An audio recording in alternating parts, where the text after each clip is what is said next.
There's a specific moment that happens to almost every American at some point in their 20s or 30s. You're sitting in a parking lot. Maybe it's a Target. Maybe it's a mall. Maybe it's just a grocery store on a Wednesday night, and you're staring at your banking app, trying to figure out how you spent everything again. You made decent money this month. Nothing crazy happened. No emergency. No disaster. The money just left. And you're sitting there thinking the same thing millions of people think in that exact moment. I need to make more money. That thought feels logical. It feels like the obvious answer. It is completely wrong. And that wrongness is costing the average American somewhere between $200,000 and $500,000 over the course of their working life. Not in one dramatic mistake. Not in one bad investment. In a pattern. A specific, invisible, completely fixable pattern that most people repeat every single month without ever realizing it's happening. My name is Pranav, and Shadow Wealth is where I break down the financial patterns that separate people who build real wealth from people who earn good money their entire lives and somehow end up with almost nothing to show for it. If that parking lot moment felt familiar, hit that subscribe button and drop a like. Because what I'm about to show you isn't one money mistake, it's 5. And the brutal part is, they almost always travel together. Fix one, and the others start falling apart too. But leave even one of them running, and it quietly cancels out everything else you do right. Let me introduce you to 2 people, both 34, both living in the same mid-sized American city, both pulling in $78,000 a year at jobs they've had for a few years. Call them Marcus and Derek. From the outside, these two look identical. Same apartment building, same car payment roughly, same Netflix subscription, same Sunday grocery run. But here's where it gets interesting. Marcus has $47,000 in investments, a fully funded emergency account, and 0 credit card debt. Derek has $1,200 in savings, $8,400 in credit card debt, and a growing anxiety about money that follows him into every room he walks into. Same income, completely different financial reality. And the gap between them has nothing to do with luck, nothing to do with inheritance, nothing to do with one of them being smarter or more disciplined than the other. The gap between Marcus and Derek is 5 specific mistakes, 5 patterns that Derek runs on autopilot every single month, while Marcus stopped running them years ago. And here's the thing that makes this genuinely uncomfortable to hear. Every single one of these mistakes feels completely rational in the moment you're making it. That's what makes them so expensive. Mistake number 1. Paying yourself last. This is the one that starts the whole chain reaction, and it is so deeply embedded in how most Americans think about money that most people don't even recognize it as a mistake. Here's how it works for Derek. Paycheck hits on Friday, rent goes out, car payment goes out, utilities, subscriptions, groceries, dining out a few times, some online shopping, a concert ticket, because it was a good deal. And then, at the end of the month, Derek looks at what's left and thinks, okay, I'll save whatever's remaining. The problem is, there's almost never anything remaining, because money has a very specific behavioral property that nobody in school ever taught you. It expands to fill the container it's given. If the container is your entire checking account, your spending will find a way to use most of it. Every time. This isn't a willpower problem. This is just how human psychology interacts with available resources. Researchers call it the theory of slack. When resources feel abundant, spending loosens. When they feel scarce, it tightens. By leaving all your money in one account and spending first, you are permanently signaling abundance to your brain, even when you can't actually afford to feel abundant. Marcus figured this out early.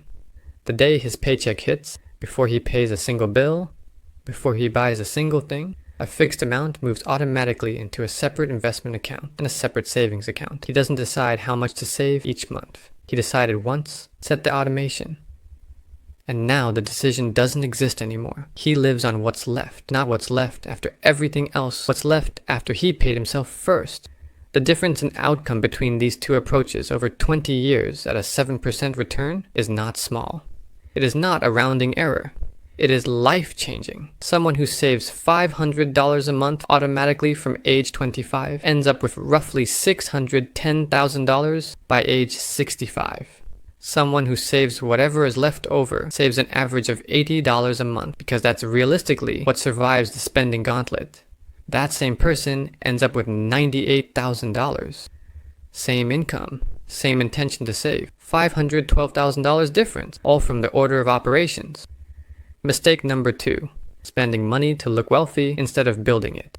And I want to be careful here, because this one is easy to moralize about. I'm not interested in making you feel bad about your purchases. What I'm interested in is showing you the math, because the math on status spending in America is genuinely horrifying once you run it. Thomas Stanley spent decades studying actual millionaires for his book, The Millionaire Next Door. What he found consistently surprised people. The majority of American millionaires drive used cars, buy their suits off the rack, live in neighborhoods where their house is one of the more modest ones on the street. They don't look wealthy. And the people who do look wealthy, the ones driving the leased BMW, wearing the $400 sneakers, carrying the designer bag, Stanley had a specific term for them: the pseudo-affluent, income-rich, asset-poor, performing wealth instead of building it.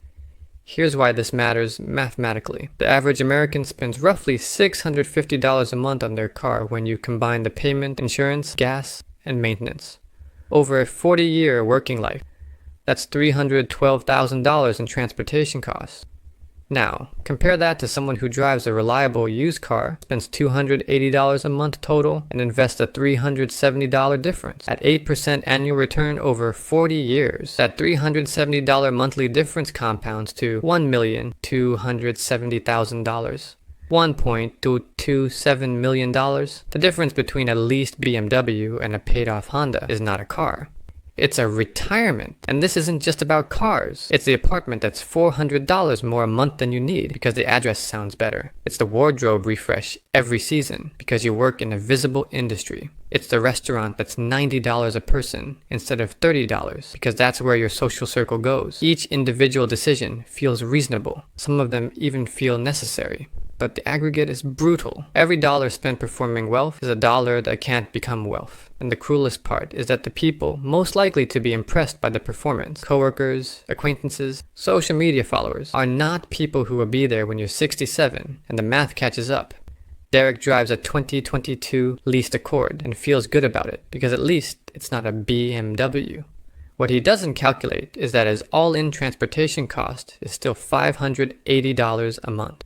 Marcus drives a 2017 Camry he bought used for cash 3 years ago. His all-in transportation cost is $210 a month. That $370 difference is sitting in Marcus's brokerage account every single month, growing quietly, while Derek's version of it evaporates into a lease agreement.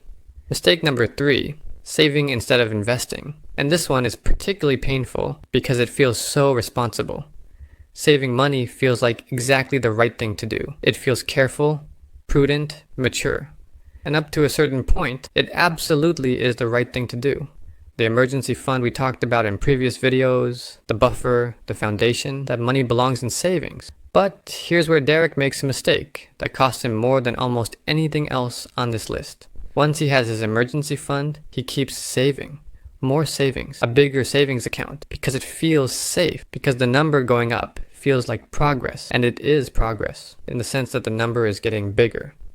But there's a silent tax on every dollar sitting in a savings account above your emergency fund threshold.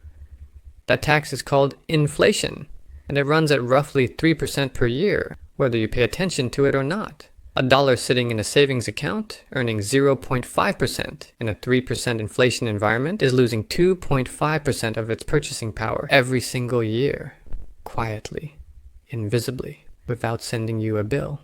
$10,000 sitting in a savings account for 10 years at 0.5% interest in a 3% inflation environment doesn't grow to $15,000. In real purchasing power terms, it shrinks to about $7,800. You didn't lose money on paper, but you lost money in reality. Now compare that same $10,000 invested in a simple S&P 500 index fund over the same 10 years at the historical average return of roughly 10%. That $10,000 becomes $25,900. Same money, same 10 years. The difference between saving it and investing it is $18,100. That's not a small number. That's a year of someone's salary sitting on the table because of one decision. Marcus understood this distinction early. Emergency fund in savings. Everything above that threshold goes into investments. Simple, boring, index fund investments that he never touches and never thinks about. Derek has $18,000 in a savings account, earning 0.6%, and genuinely believes he's being responsible with his money. He is being responsible. He's just being responsible in a way that's costing him $1,400 a year in lost returns. And he has no idea. Mistake number 4. Avoiding financial discomfort.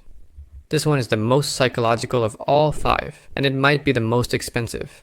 Financial discomfort is any money situation that feels awkward, scary, or emotionally loaded enough that your brain generates a powerful impulse to look away. Avoid, postpone. And the list of situations that qualify is longer than most people realize. It's the credit card statement you don't open because you don't want to see the number. It's the retirement account you don't check because the balance feels embarrassing. It's a salary conversation you keep meaning to have but haven't because it might be awkward. It's the insurance policy you know you should review but haven't in 3 years. It's a subscription you're pretty sure you're not using, but canceling it requires logging in and finding the cancellation button. And that feels like work. It's the debt you don't write down in one place because seeing the total feels too overwhelming. Every one of these avoidances has a dollar cost attached to it. The credit card statement you don't open keeps charging you 24% APR on a balance you're not actively working to eliminate. The salary conversation you don't have costs you $3,000 to $8,000 a year in income you're entitled to, but not receiving. The unused subscriptions drain $200 to $400 a year from an account you're not paying attention to. The insurance policy you haven't reviewed might be covering things you no longer need, or missing things you desperately do. The debt you won't look at in total keeps growing because you're making minimum payments on individual cards instead of attacking the highest interest rate strategically. Financial avoidance is not laziness. I want to be clear about that. It is a documented psychological response to perceived threat. When something feels scary and the consequences of engaging feel worse than the consequences of not engaging, the brain chooses not engaging every single time. It's a survival mechanism that was very useful for our ancestors and is absolutely catastrophic for your net worth. The antidote is not motivation. It's not discipline. It's a specific practice that wealthy people use almost universally, a scheduled financial review. Once a month, 1 hour, every account, every balance, every debt, every subscription, every investment looked at directly, written down, assessed. Marcus does this on the first Sunday of every month. He has a simple spreadsheet, net worth at top, everything else below. He updates every number, he looks at every line. He doesn't panic about what he sees, he just sees it. And seeing it clearly means he can respond to it instead of just reacting to the vague anxiety of not knowing. Derek hasn't looked at his full financial picture in one place in over 2 years. He knows roughly what he earns. He has a general sense that he has some debt. He feels okay some months and stressed other months and has no clear understanding of why the feeling changes. His financial life is running on autopilot, and the autopilot is not programmed in his favor. Mistake number 5, waiting for the right time to start. And I've saved this one for last because it is simultaneously the simplest mistake on this list and the most devastating in terms of long-term cost. The math on waiting to invest is so brutal that most people refuse to believe it the first time they see it. So let me show it to you slowly. 2 people. Both invest $200 a month at an 8% annual return. Person A starts at 25 and stops at 35. 10 years of contributions. $24,000 total invested. Then, she stops completely and never adds another dollar. Person B starts at 35 and invests the same $200 every month all the way until 65. 30 years of contributions, $72,000 total invested, 3 times as much money, 3 times as long. At age 65, Person A, who stopped investing 30 years earlier, has $349,000. Person B, who invested 3 times as much money for 3 times as long, has $298,000. Person A wins by $51,000 despite investing for only 10 years versus 30, despite contributing $48,000 less total. The only difference is she started 10 years earlier, 10 years of doing nothing except starting. This is the tyranny of compounding, working in reverse against everyone who waits. And the reason people wait is almost never financial. It's psychological. It's the same anchoring problem we talked about in the $500 video. Starting small feels embarrassing. $100 a month feels like it can't possibly matter. So people wait until they can invest a real amount, a serious amount, an amount that feels proportional to the size of the goal. And while they're waiting, the most valuable resource in the entire wealth building equation, time, is evaporating. Every month you wait to start investing at 28 costs you roughly $1,400 in future wealth at retirement. Not $200, not $500, $1,400 for every single month of waiting. The right time to start was the day you got your first paycheck. The second best time is today. Not next month when things settle down. Not after the holidays. Not when you pay off the car. Today. Because tomorrow you will have one less day of compounding, and you cannot buy that day back at any price. Now, here's where all 5 of these mistakes connect in a way that makes them particularly hard to escape individually. They feed each other. Paying yourself last means there's rarely money left to invest, which means the investment account never gets started or stays small, which means seeing the small balance feels discouraging, which triggers avoidance, which means you never fully confront the credit card debt, which means the interest keeps running, which means there's less money available to save or invest, which means you feel behind, which means you spend on things that make you feel successful in the short term because the long term feels out of reach anyway. That is Derek's loop. It's not a character flaw. It's a system, a self-reinforcing system that runs completely on autopilot once it's established. And the reason Marcus escaped it isn't that he's more disciplined, or smarter, or luckier. It's that somewhere in his mid-20s, he made 5 specific decisions that broke the loop. He automated paying himself first, so the decision doesn't exist anymore. He stopped spending on status and started spending on assets. He understood the difference between the role of savings and the role of investments. He built a monthly financial review practice that forced him to look directly at his numbers. And he started investing before he felt ready, because he understood that feeling ready is a trap that the math cannot afford. Here's the thing about these 5 mistakes that I want you to sit with before this video ends. You are probably making at least 3 of them right now. Maybe 4, possibly all 5. And that's not an insult, that's just statistically what the numbers say about the average American at any income level. Because these mistakes are not correlated with how much you earn, they are correlated with what you were never taught. Nobody sits a 22-year-old down and explains the order of operations of a paycheck.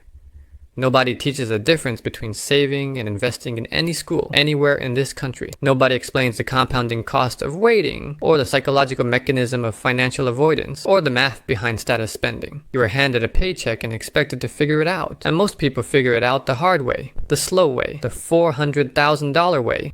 But the thing about systems is that they can be changed. Not gradually, and not with motivation. With specific decisions made once and then automated so they don't require ongoing willpower. Automate the pay yourself first transfer today. Run the actual math on your car and your apartment and your status spending and look at that number directly. Move anything above your emergency fund threshold into an index fund account. Schedule a 1-hour financial review for the first Sunday of next month and every month after that. And if you haven't started investing yet, open the account today. Not this weekend. Today. The parking lot moment we started this video with, sitting in that car staring at a banking app wondering where it all went. That moment is a symptom, and the diagnosis isn't that you need to earn more. The diagnosis is that you have a system running in the background that was never designed to build wealth. It was designed to feel normal. Normal in America right now means retiring with less than $100,000 and working until 67. Because the math never got a chance to work in your favor. You now know what the system looks like.